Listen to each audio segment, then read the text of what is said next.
Hi everyone, and welcome to my first video here for Plate Tectonics. My name's Mr. Martella, and today we will be talking about how continents change position over time.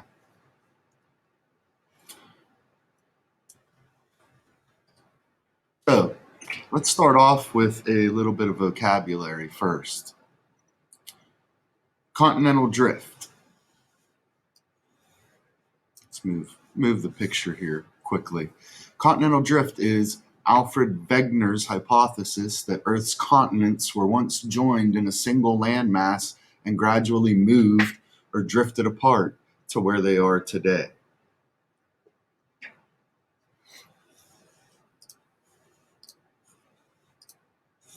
Next, Pangea comes from the Greek word meaning all lands.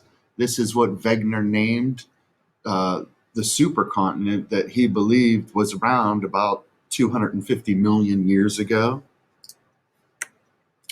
Mid-ocean ridges are huge underwater mountain ranges.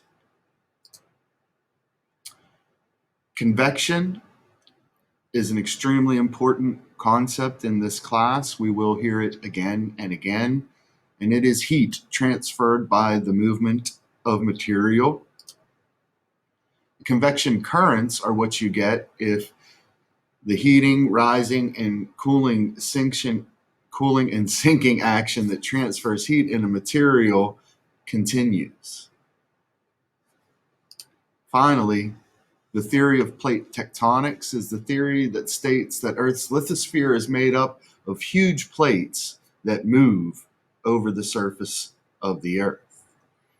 So familiarize yourself with these terms if you want to understand what we're going to talk about. Some of the most complicated ideas that we talk about in Integrated Science 3 are coming up right here in this portion of the presentation. So let's start. Were the continents once joined together? Well, in the 1500s, map makers started including South America and Africa in their maps.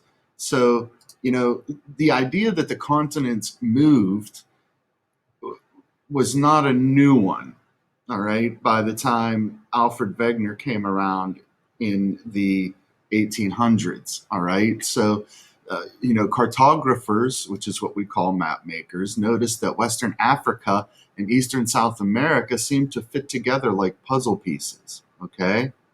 So, once again, the idea that the continents may move was not a new one, all right? Although nobody had really seriously proposed any ideas or any thoughts up until Alfred Wegener, all right, who was a German climatologist in the late 1800s. Wegener proposed what he called the continental drift hypothesis. And it's, for a hypothesis to not be an opinion, you have to have evidence. So Wegener did that. He gathered evidence from fossils, from studies of the ancient climate, and from the geology of the continents themselves. But people didn't accept his theories until the mid-1900s, okay? Remember, Wegener was working in the late 1800s. So this is not a new idea to science either. In the past, many scientists have been persecuted because of their ideas, just because they were new or because they didn't follow the traditional understanding of what might have happened, all right? So, what evidence did Wegener have to support his hypothesis? This is important. Well, I said he had fossil evidence, right? So, Wegener found that fossils of an ancient reptile were discovered in eastern South America and western Africa. These fossils were not found anywhere else in the world. The fossils were of a small reptile that lived 270 million years ago.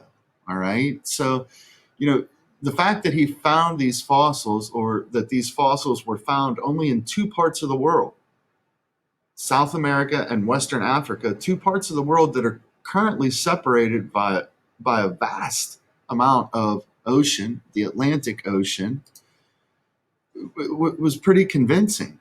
So Wegener had fossils that supported his hypothesis of continental drift.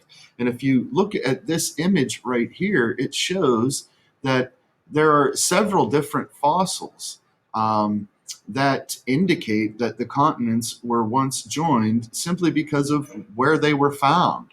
Here we see fossils of the Sinognathus, all right, which were found in Central South America and Central Africa, only two places in the world, all right? How about, now this was a land reptile, so it would not have swum across thousands of miles of open ocean to colonize one of these other continents. How about the Lystrosaurus, another Triassic land reptile found only in Africa, Greenland, India, and Antarctica. All right, this was a land animal, would not have swam across vast amounts of ocean to colonize those areas. How about fossils of this plant, the Glossopteris, found only in Australia, Antarctica, India, Greenland, Africa, and South America? There's a clear pattern there. One more example here, the freshwater reptile, the Mesosaurus. All right. Freshwater is the key here, not a saltwater reptile. Okay.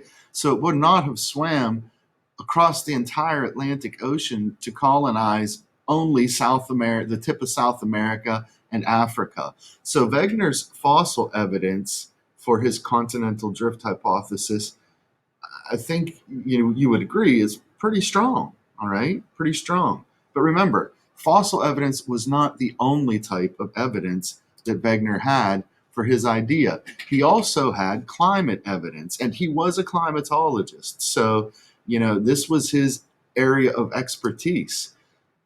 He knew that fossils of tropical plants were found on Greenland's shores. He also knew that fossilized coral reefs had been found in the northeastern United States. He also noticed that India and South Africa's rocks were deeply scratched by ice sheets or glaciers that once covered the area.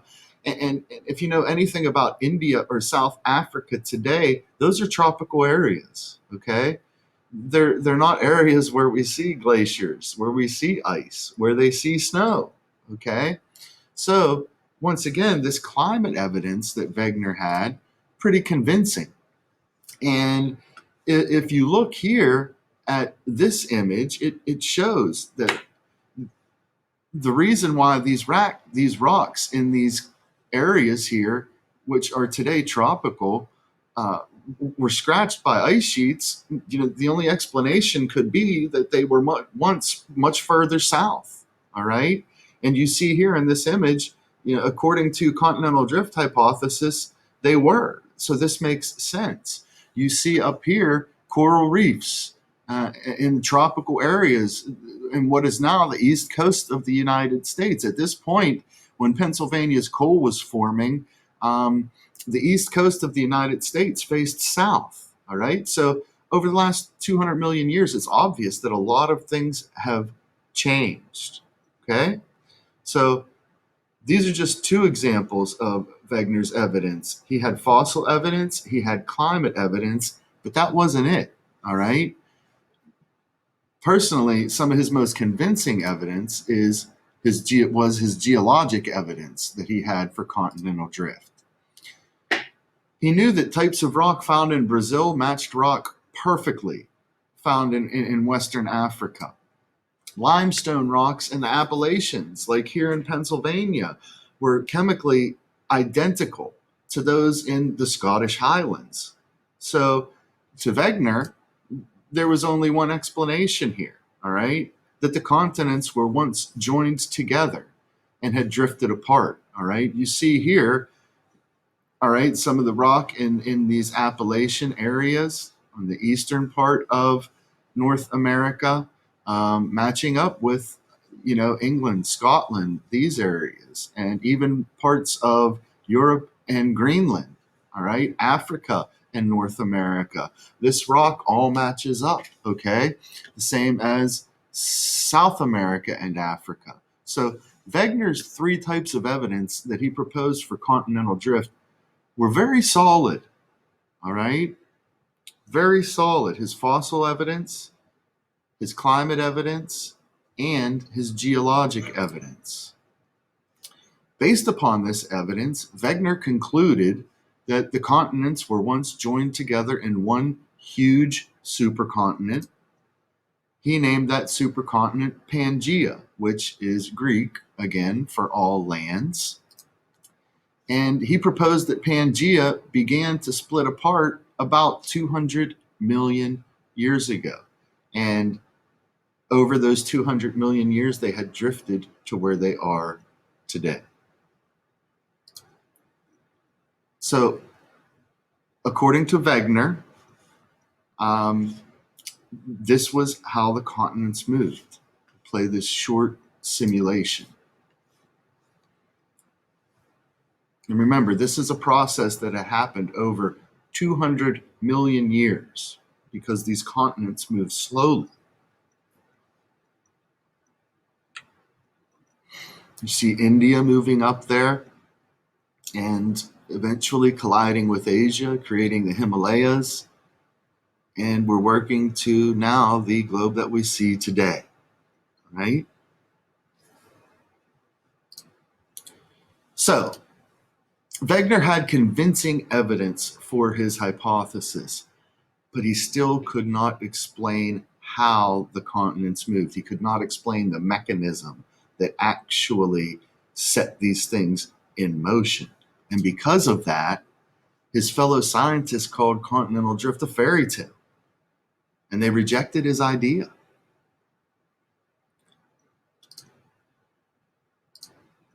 For many years, Wegener's ideas were pushed aside until the mid-1900s, when scientists finally proved that tectonic plates moved. And this is where we'll pick up in tomorrow's lesson about Wegener, continental drift, and eventually we will work our way to the theory of plate tectonics, which is accepted today.